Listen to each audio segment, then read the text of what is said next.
Hello ladies, alam mo ba kung in love sa'yo ang isang lalaki? Hello guys, so ang topic natin for today, eto, mga simple signs na in love sa'yo ang lalaki. So kung gusto mong malaman ang mga ito, panoorin mo ang video na ito. So without further ado,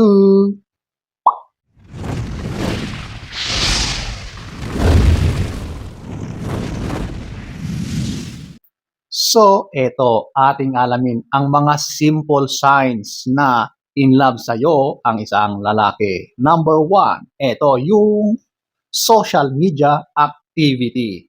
So, sa panahon ngayon, dito na madalas ginagawa ang mga ligawan, ang mga pagpaparamdam, pagpapahiwatig kung ano yung tunay na saloobin ng isang tao doon sa kanyang napupusuan or nagugustuhan.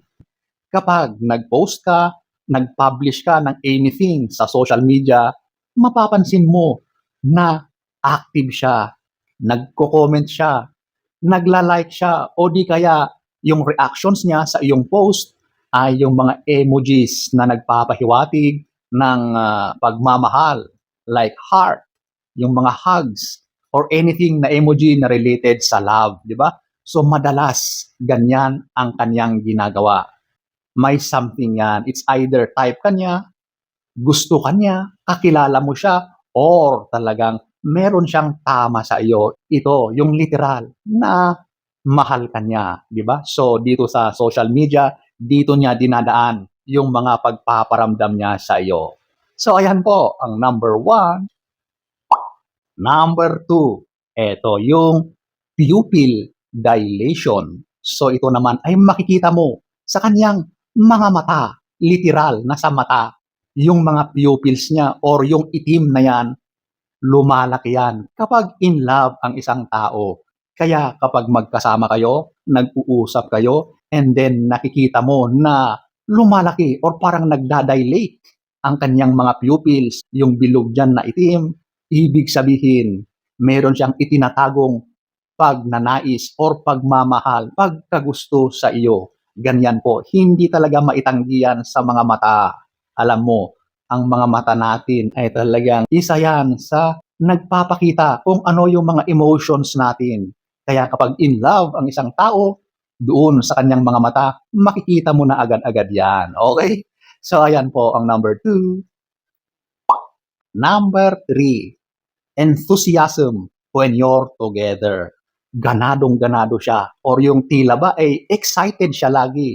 Kitang-kita mo na ang saya-saya niya kapag magkasama kayo. Ganon talaga. Kapag in love, di ba? So, kapag napapansin mo sa lalaki na para siyang hyper, masayang-masaya, energetic kapag magkasama kayo, gusto niyang ipahiwatig na meron siyang gusto sa iyo, na mahal ka niya.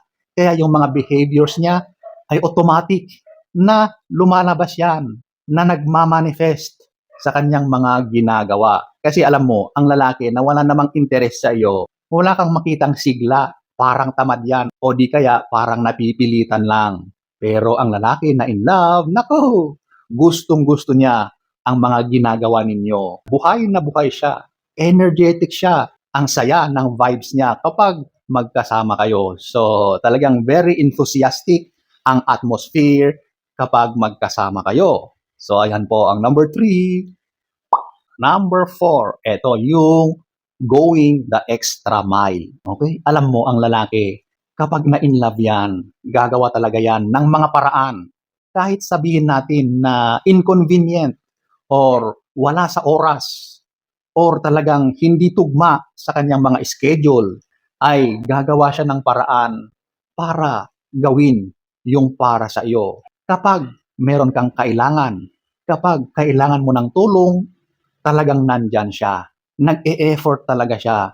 So, lahat-lahat ay ginagawa niya para sa iyo. Kasi nga po, meron siyang gusto at mahal ka pa niyan. Nako, siguradong lahat ay gagawin niya para sa iyo. Kung ano man yung mga pinagdadaanan mo, kung ano man yung mga pangangailangan mo, nandyan siya para tumulong. Kahit papaano, maliit na bagay ay ibinibigay niya para lang kung ano man yung pinagdadaanan mo, ay nandyan siya para i-comfort ka, para mapawi or makatulong sa'yo.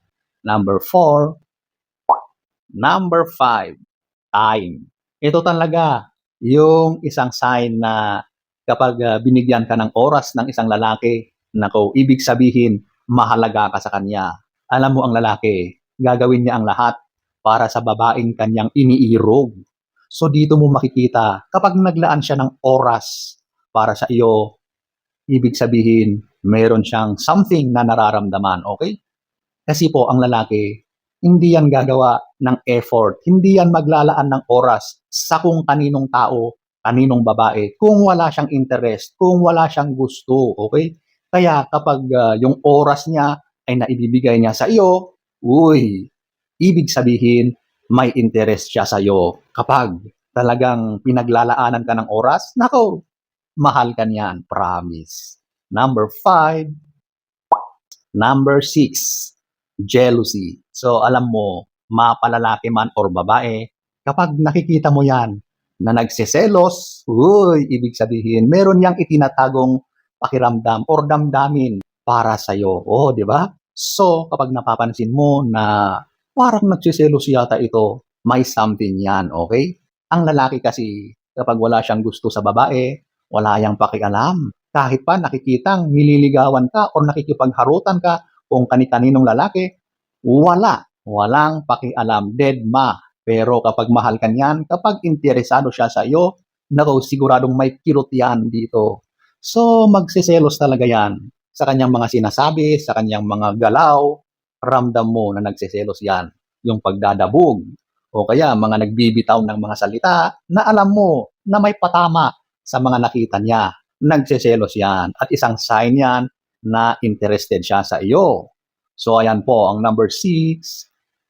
Number 7, ito yung intuition. Ito yung nararamdaman mo sa sarili mo. Or ito yung gut feeling mo, okay? Alam nyo, ramdam mo yan sa sarili mo kapag mahal ka ng isang tao. Kasi marami ka nang nakikitang mga signs eh. Kapag magkasama kayo ng isang tao, tapos so, syempre, hindi naman pangkaraniwan yung mga ginagawa niya. So, mararamdaman mo talaga yan. Nakikita mo sa pakikitungo niya sa iyo, di ba? Yung pakikipag-usap niya, yung mga gestures niya, yung pakikitungo niya sa iyo, mararamdaman mo yan, di ba? So, trust your instincts, okay? Kapag meron kang nararamdaman na kakaiba, yun na yun. Sigurado na mahal ka ng lalaki na yan. Okay? So, trust your intuition, ladies. Number 7. So, ayan po ang iilan sa mga simpleng senyales na mahal ka ng isang lalaki. So, sana ay nagustuhan niyo ang ating topic for today. Next story time. Don't forget to subscribe